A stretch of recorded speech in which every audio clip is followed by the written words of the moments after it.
Inihahanda na ni Justice Secretary Vitaliano Aguirre ang mga isasampang kaso laban kina Senadora Leila de Lima at dating DOJ Undersecretary Francisco Baraan at iba pang sangkot sa illegal drugs.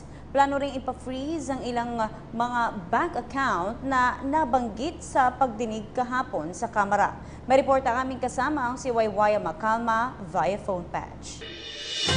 Princess, matapos ang sunod-sunod na pagdinig sa Kongreso ay susunod na hakbang naman na ginagawa ngayon ng Department of Justice ay ang pagsasampa ng kaso laban kina Senator Leila de Lima, dating Undersecretary Francisco Baraan, Ronnie Dayan at iba pa.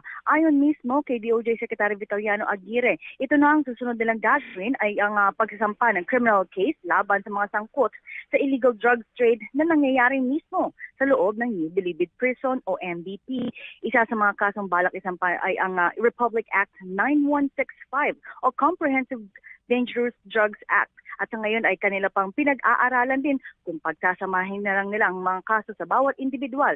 Pero kanilang tiniyak na malakas ang kanilang ebidensyang hawak para madiin nga sina de Lima, Baraan, Dayan at iba pang sangkot rito.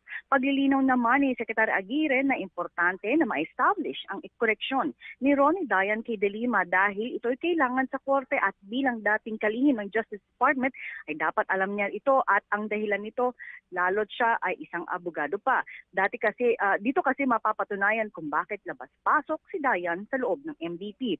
Pero bukod dyan ay balak din ipa-freeze ng DOJ ang ilan sa mga bank accounts si Dayan kung saan idinadeposito ang mga nakukolektang umano'y drug money. Dagdag pa ng kalihim, marami pa silang tinitignan na bank accounts at posibleng umabot pa ito sa bilyong piso ng mga transaksyon na nangyayari sa loob ng MVP. At may initial information tayo, Princess, na posible nga maglabas ng lookout order ang DOJ laban nga kina Dayan at de Lima. Pero antabayan natin yan kung ito nga nailabas na ang order nitong lookout order para nga sa dalawa. At ito'y ayon nga kay DOJ Secretary Vitaliano Aguirre. At para sa PTV News, ako si Waywaya Macalma. Maraming salamat, Waywaya Macalma. Hi! Ako si Ria Fernandez. Mag-subscribe na sa PTV YouTube channel. I-click lang ang subscribe button.